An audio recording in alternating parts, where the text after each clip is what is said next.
to a slide, this slide. So this is basically more or less the description of Indian Ocean. So there were two major seasons and two major wind blowing. So that time there was no advanced history of navigation. So only it was dependent totally on winds, and there were two kinds of winds, easterlies and the westerlies. So easterlies, it used to come from the east, and the westerly, it used to come from the west. You know that Indian landscape gets very hot during the winter, during the summer season. So during the period of April, May, June, July, it used to get very hot. As a result, it used to create a vacuum, and in order to fill up the vacuum, the wind from the Indian Ocean, they used to rush to fill up the hot spaces of the vacuum created in the southern part of the Indian Ocean, and it used to call westerly wind. As they used to come from the Indian Ocean, they were wet, they were having water with them, so it used to cause rain in the Indian subcontinent. So that was the one aspect, and this is the wind. Taking advantage of the wind, the traders, they used to navigate from the western part to eastern part. So even the traders from Africa, Central Asia, they used to move because the wind was in the favorable direction for navigation.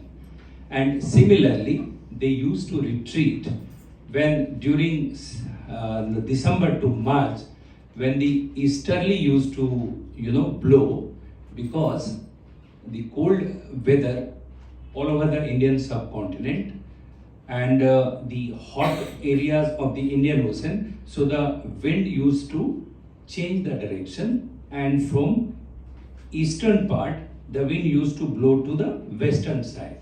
So taking that advantage, those traders who had landed already on the coastal region of India, they used to retreat. So this is the time. So this study in nutshell is called Project Mausam, and under Project Mausam, we study what were the coastal region in India, what all the commodities they used to be traded either by Indians or by the outsiders. So this is in nutshell the Project Mausam. So I will come on the Project Mausam motto, mission and vision. So it is a exciting project, multidisciplinary project, and it was adopted by the Ministry of Culture, Government of India. One gentleman secretary, the then secretary, Mr. Raghavendra Singh, Secretary Culture, he took the lead and he implemented this Project Mausam after once the meeting of Doha Summit of the UNESCO, they decided to go ahead with this project. So initially, a total number of 39 countries all over the world were identified. I'll show you the list. I can share the list also. So these are the countries which have been agreed that, okay, let us interact with each other and let us go into the past. Let's see what was our ancient cultural traditions, what commodities and why we used to import or why we used to export. Because in the cold region, if the spices used to be traded from India, because in the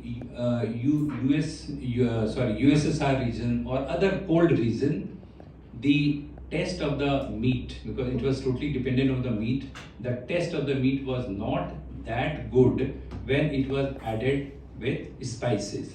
So once they tasted a different flavor of the meat, they said, okay, spices, it was unknown to their subcontinent. So they tried to import as much spices as possible from Indian continent.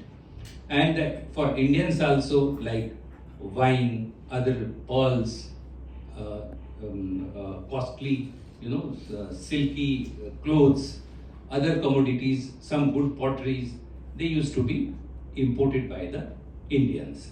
So such kind of commodities, exchange of commodities used to happen between the cities which were located on the Indian Ocean.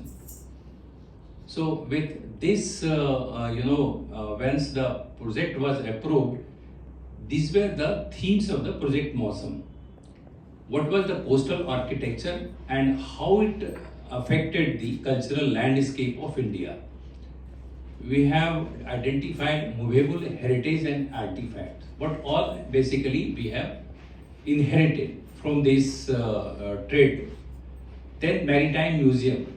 I think I'll suggest if you stay in India, you must visit some Maritime Museum where you can just have the glimpse of the commodities which used to be exported and which used to be imported.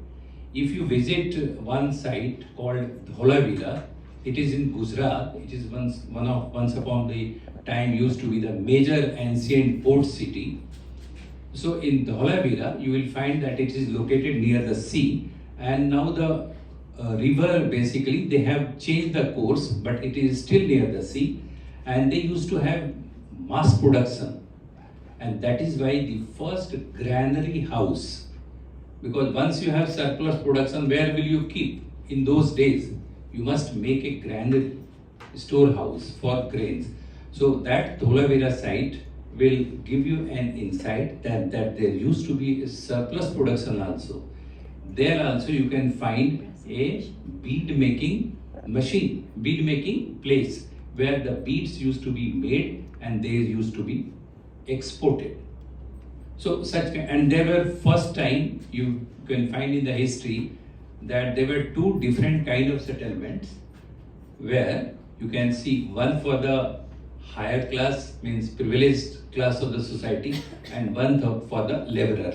So probably the word elite and proletariat exist right from the days of ancient maritime age, and the Dholavira you can see that such kind of site. So these were the motive: underwater cultural heritage, industrial heritage, and shipbuilding. In India, I'll like to share that the shipbuilding industry was very at a large scale, and it was such a skilled industry that even the continuity of shipbuilding industry is really marvelous. In Kerala, if you visit a village is prosperous when they have their own boat.